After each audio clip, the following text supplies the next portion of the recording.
datos. ¿Alguien recuerda cuántos habitantes había al inicio del siglo XX? Pues en el mundo habían 2.000 millones de habitantes. ¿Y alguien recuerda cuántos había a inicio del siglo XXI? Pues a inicio del siglo XXI había casi 8.000 millones de habitantes.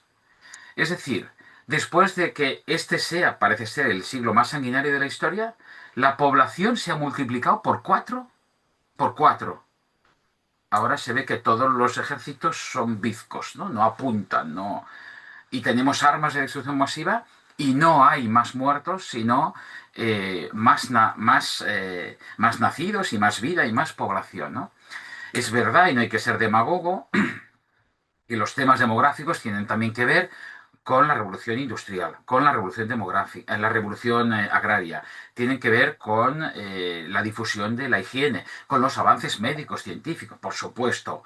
Pero si tú tienes armas de destrucción masiva y tantas guerras mundiales, que no han sido mundiales, pero bueno, esto es otro debate, si tienes todo eso, pues habría de comenzar el siglo XX con 2.000 millones de habitantes y acabar como mínimo pues con 1.000, 1.200, 1.500. Pero no, acabamos con 8.000. Y cuando miramos las estadísticas vemos que en proporción a la población mundial, las víctimas de las guerras no han hecho más que bajar en los últimos siglos, y especialmente desde el año 50. En el año 50 ha ido un bajón. Y ahora que estamos en una época de crisis importante y de situación conflictual bélica notable, no hemos llegado a los niveles de los años 50. No hemos llegado.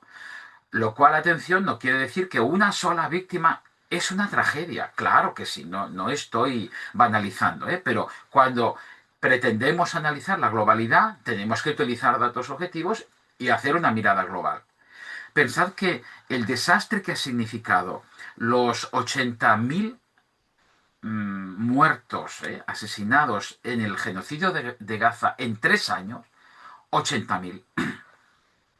Esa población es la que moría cada mes en el genocidio nazi. Cada mes se mataban 80.000 judíos. Cada mes. Ahora hemos tardado 3 años. Por supuesto, no es la única guerra, pero el genocidio nazi no fue el único genocidio. Entonces, cuando uno hace una valoración, se da cuenta de datos objetivos que ayudan.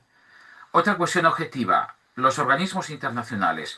¿Cuántas guerras indican que hay en el mundo hoy? Porque hablamos que hay muchas, muchas, muchas, porque consumimos las que yo llamo las fast news, ¿no? Las noticias rápidas, ¿no? Es decir, los telediarios, o leer los titulares de la prensa y no profundizar, ¿no? Entonces eso nos hace llegar a la conclusión de que como repiten las mismas guerras cada día, cada semana, cada mes, parece ser que haya muchas, pero solo hablan de dos. ¿Alguien sabe cuántas guerras hay en el mundo? 37. Y en el siglo XIX, 82. Y en el siglo XVIII, ¿y cuántas víctimas? Pues si vamos hacia atrás van creciendo y si vamos hacia aquí van bajando. Y no solo eso, sino que alguien ha reparado en cuántos procesos de paz hay en el mundo actualmente. Porque un proceso de paz genera una energía multiplicada por 10, una energía y un esfuerzo muy superior a lo que hace una guerra. De hecho, en los procesos de paz tenemos muertos encima de la mesa, tenemos aldeas masacradas, tenemos personas hundidas porque les han matado a toda su familia y están buscando caminos de reconciliación. Pues si tenemos 37 guerras en el mundo actualmente, actualmente hay 45 procesos de paz. Entonces, ¿cómo es que los medios de comunicación no han tenido tiempo en hablar de ni uno? Y cada día nos hablan de montones de guerras. Evidentemente la pretensión es controlar nuestras percepciones y llegar a la conclusión de que las guerras es lo que predomina, es lo que tiene éxito, que no es cierto, es lo que predomina, que no es cierto, y es la única salida ante tanta violencia, cuando no hay tanta violencia, porque lo que predomina es la fraternidad, la justicia, la paz, la igualdad, y luego también hay violencia. Pero en el mundo no predomina la violencia, porque si fuera así, vaya, no ahora, es que ya llevaríamos milenios que habríamos sido definitivamente desahuciados. Y no es así. Ahora, eso no significa que no haya guerras y que aquí no pase nada. Por supuesto, hay situaciones graves y la muerte que se genera con las herramientas que se tiene hoy día para la guerra es nefasta. Es la perversión más grande de la humanidad. Es intolerable una guerra, porque en una guerra se legaliza la destrucción, la violación, el robo y la matanza. Y cualquiera de estas cuatro cosas que yo haga hoy saliendo a la calle, me caen 30, 50, 100 años de prisión. Violar, robar, matar o destruir. Entonces, si yo en mi sociedad no puedo desarrollarlo, ¿por qué mis gobiernos que han tirado adelante esta ley en el día a día sí que se permiten utilizar esa violencia que el ciudadano no puede por él mismo, pero sí que obligará a los ciudadanos a usarla en caso de guerra? Ujú. Entonces, esto es una contradicción tan grave a la cual caemos porque no reflexionamos que ellos acaban haciendo con nosotros lo que quieren. Vamos a un nivel micro, veremos cómo tenemos que responder a las cosas. Simplemente practiquémoslos a nivel macro. Y entonces veremos que todas las guerras, por ejemplo, que es la expresión máxima de violencia, tienen un interés económico. Y si alguien quiere conocer la palabrita mágica, lo que mueve a las guerras es el poder. No hay otra cosa que el poder. Pero todos tenemos micropoderes. El poder de cada uno de nosotros es el ego.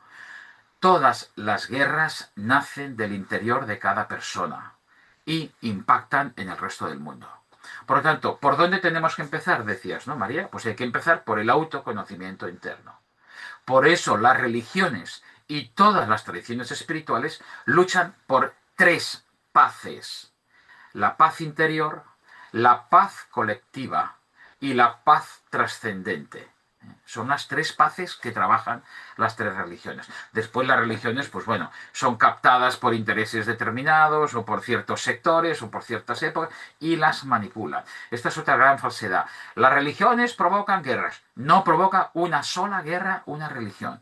¿De acuerdo? Igual que un fusil, un tanque o un misil no provoca ninguna guerra.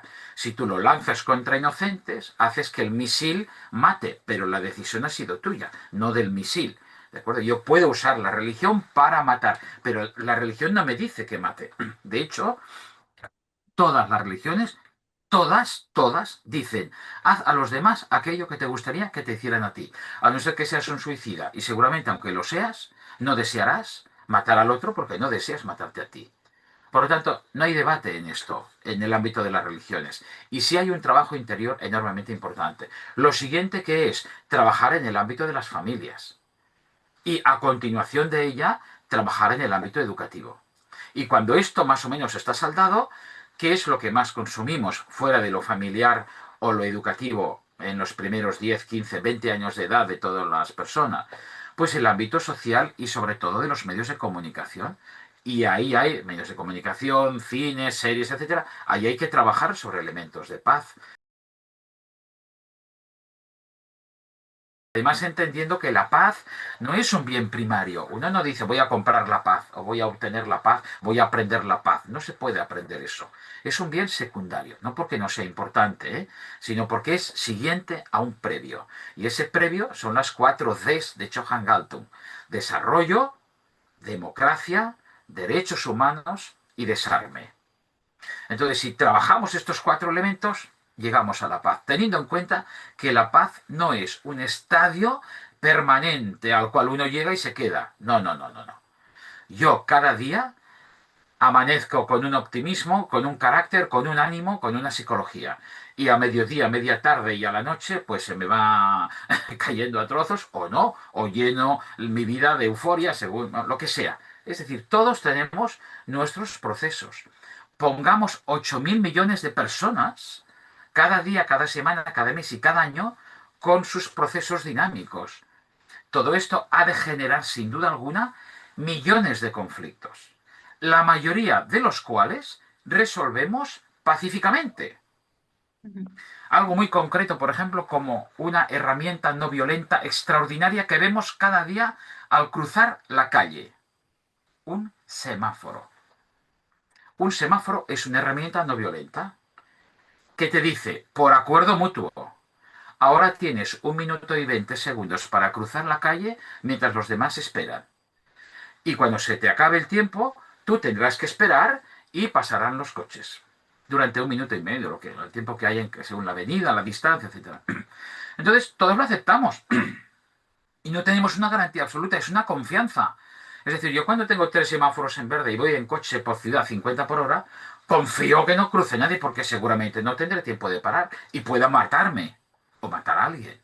Por lo tanto, hay un gran acto de confianza. ¿Por qué? Porque hemos llegado a un acuerdo para pasar todos, primero tú y después yo, primero tú y después yo. Un semáforo. Otra herramienta, el Parlamento. Hace 100 años discrepabas del poder dominante o tenías ideas alternativas y directamente se te mataba, se te torturaba, se te desterraba. Hoy día no. Todos los ciudadanos tenemos una representación política y en el Parlamento se parla, se habla. Y las mayorías, teniendo en cuenta siempre las minorías, esa es la verdadera democracia, gobiernan a todos. Porque las mayorías no gobiernan solo por las mayorías, gobiernan a todos. Por lo tanto, hay que tener en cuenta también las minorías. Y al mismo tiempo, aquel que tenga ideas que en su parlamento sean minoritarias, no será eliminado, sino que se le respetará.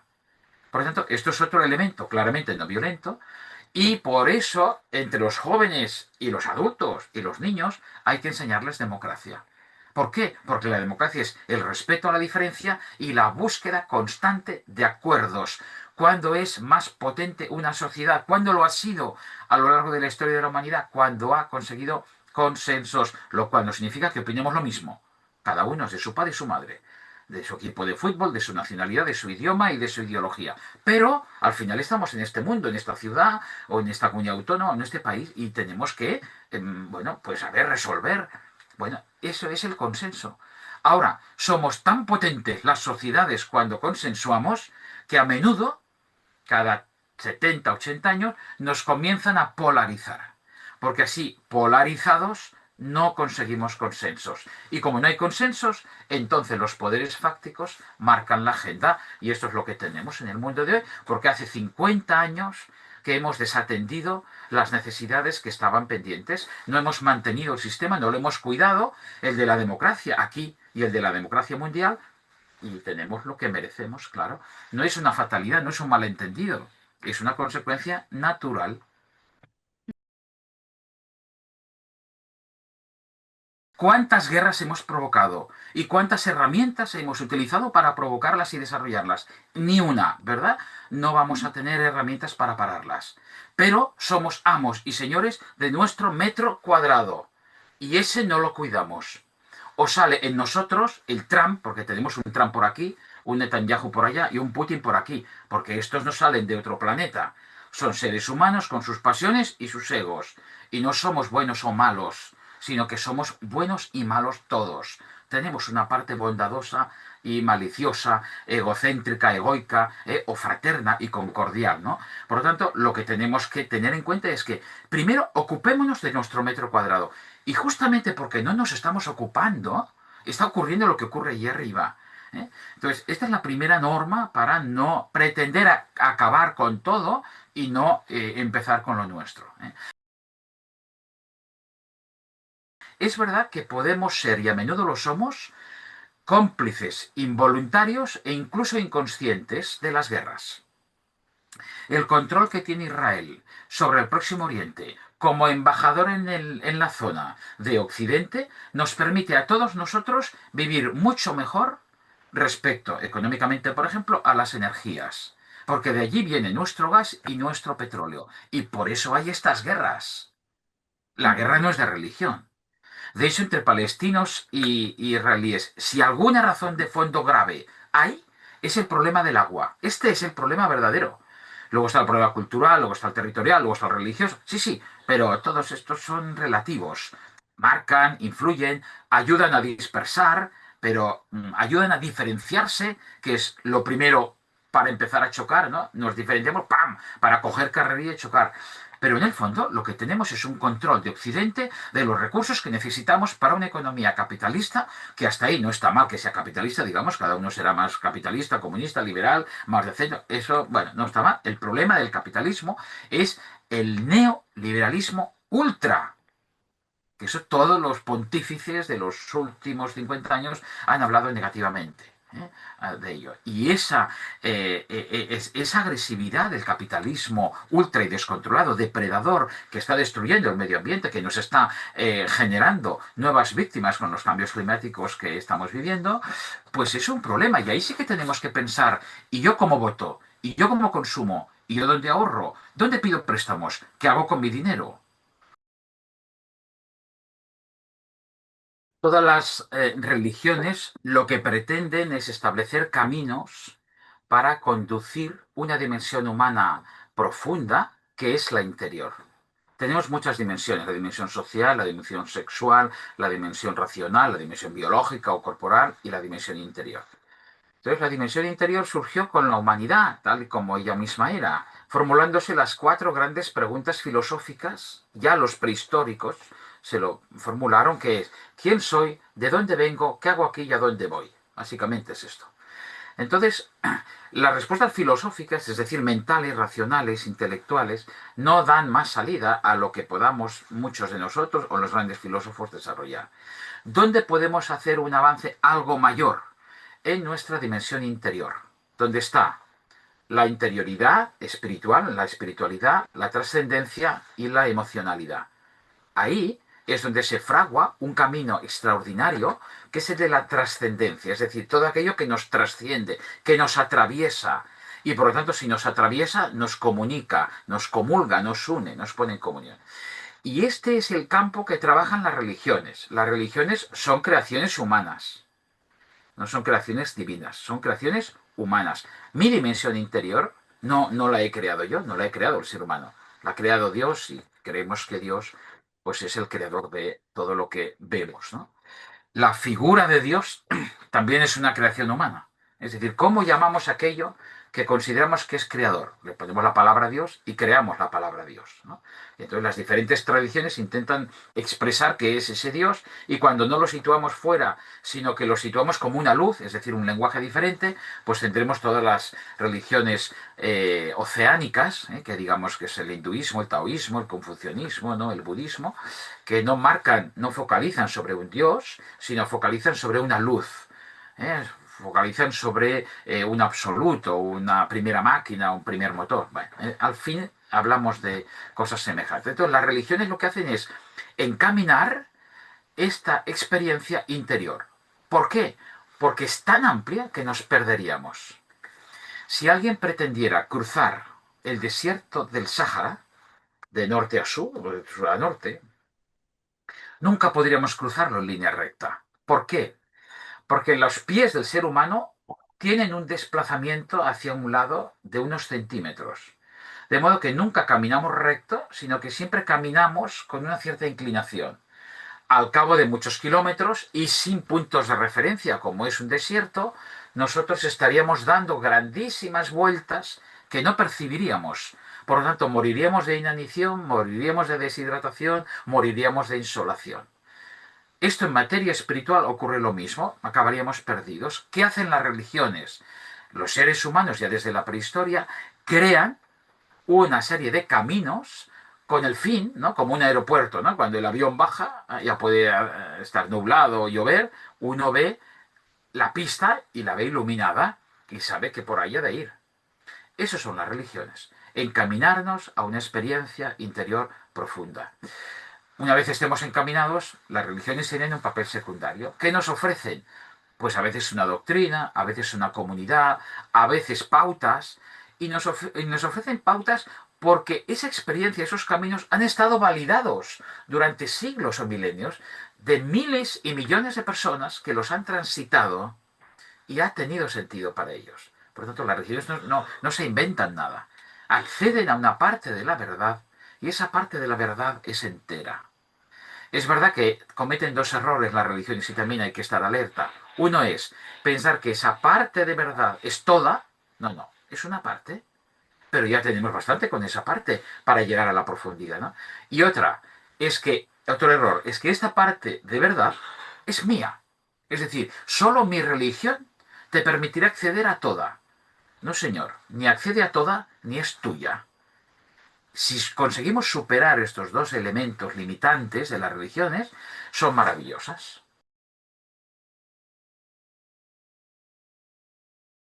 Claro, porque utilizo la palabra fast news porque es equitativa al fast food.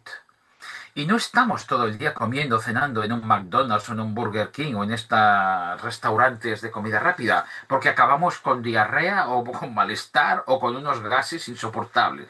¿Verdad que no hacemos eso? ¿Y qué significa eso? Que compramos de proximidad, que lo cocinamos, que lo congelamos, que lo cuidamos. Dedicamos tiempo para cuidar también lo que comemos y la vida. Pues tenemos que hacer lo mismo con las noticias. Y vamos a los fast news. No nos gustan los fast foods, pero usamos los fast news. Y mantenemos relaciones rápidas también. El mundo de hoy, voy a la pregunta que se me hace, el mundo de hoy no está peor que ninguna otra época. De hecho, el mundo es cierto que no está bien, pero no está bien porque nunca ha estado bien. Y nunca va a estar bien si entendemos por bien perfectamente bien. Porque el mundo está formado por seres humanos como todos nosotros que padecen tres Ds: debilidades, dificultades y defectos. Es lo que diríamos un ser limitado. Eso es lo que somos. La religión nos explicará que la única manera de completar nuestra limitación es con la dimensión trascendente, ¿no? Eso perfecciona nuestra condición humana. Muy bien. Somos seres limitados. Padecemos dificultades, debilidades y defectos. Por lo tanto, cuando nos ponemos a funcionar, pues eso está en órbita. Eso no significa que cada vez sea peor, sino que hay muchas cosas que no nos permiten ser perfectos, ser maravillosos, ser de 10. Pero seguramente el mundo es de 7 sobre 10 si nos gusta poner notas. Y hay veces que es de 4 o de 5 o de 6. Pero no estamos en el uno o el 2 a punto de la extinción. Eso forma parte de una estrategia para desmoralizarnos, generar el pesimismo social, que nos dé miedo, porque los medios de comunicación nos dan mucho miedo, y el miedo es el único sentimiento más descontrolable que hay. Por lo tanto, ¿qué haré? Si me están diciendo que hay violencia por todas partes, me pondré detrás del violento que más me proteja, pero que sumará más violencia. Por lo tanto, entro en una trampa y por eso hay guerras. Porque decimos, mira, este es malo y el otro es medio malo. Un ejemplo. Hay una viñeta que corre por internet en la que aparece un padre y un hijo y el hijo le dice al padre: papá, en un contexto de guerra, ¿eh? Si todos los buenos matan a todos los malos, ¿quiénes quedarán? Dice: quedaremos los asesinos, no los buenos. A mí siempre me salía, hombre, si los buenos matan a los malos, pues ya está, nos quedamos los buenos. No, no, los buenos ya nos hemos convertido en malos porque hemos matado. Es importante dar este quiebro, porque si no, hay mucha información inducida que nos hace llevar a aceptar falsedades, que entonces nos entran en contradicción y entramos en depresión, depresión no de salud mental, ¿no? Sino de desmoralización, etcétera. Entonces, ¿qué es lo que hay que hacer? Pues, en primer lugar, yo lo que hago, que no es lo que quiera recomendar, cada uno que haga lo que pueda, pero yo no veo telediarios. Los telediarios son herramientas infundadas, infundadas no, financiadas por poderes fácticos o por multinacionales o por gobiernos que pretenden llevar a la gente a una información concreta. Y esa información concreta está mal elaborada, porque el 70% de las noticias son negativas y el 70% de la realidad del mundo no es negativa.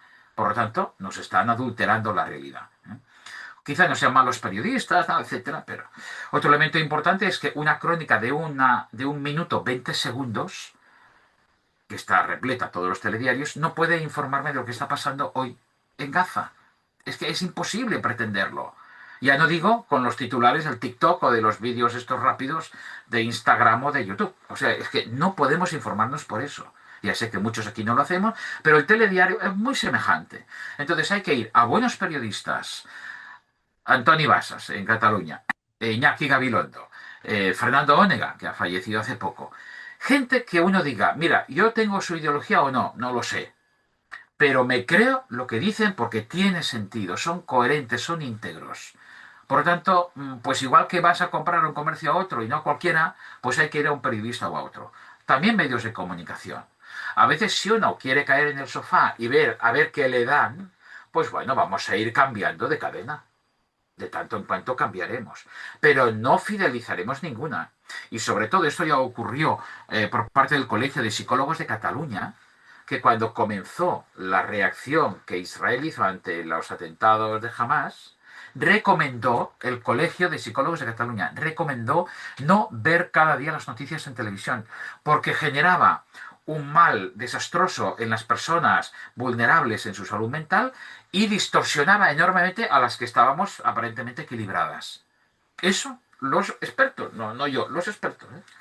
Y lo siguiente es buscar revistas más que diarios, que cocinan la información muy rápida. Los semanarios, las revistas mensuales, permiten ir más a fondo. Por ejemplo, queremos saber de la realidad mundial. Le Monde Diplomatique. Es verdad que tiene una tendencia de izquierda. Bueno, oye, pues vale, pues yo lo sé y cuando leo ya veo, ¿eh? Porque si leo El País o el ABC o La Vanguardia también tienen sus tendencias y bien que las leemos, ¿no? Por lo tanto, hay que saber leer y qué hay de fondo. Y al final, si uno contrasta, pues esto es como las religiones. No acceden a toda la verdad, pero hombre, nos acercamos mucho. Y de eso se trata, porque lo que suelen hacer los medios generalistas es alejarnos y confundirnos y atemorizarnos, las tres cosas. Por lo tanto, hombre, dejemos de consumir aquello que nos desubica.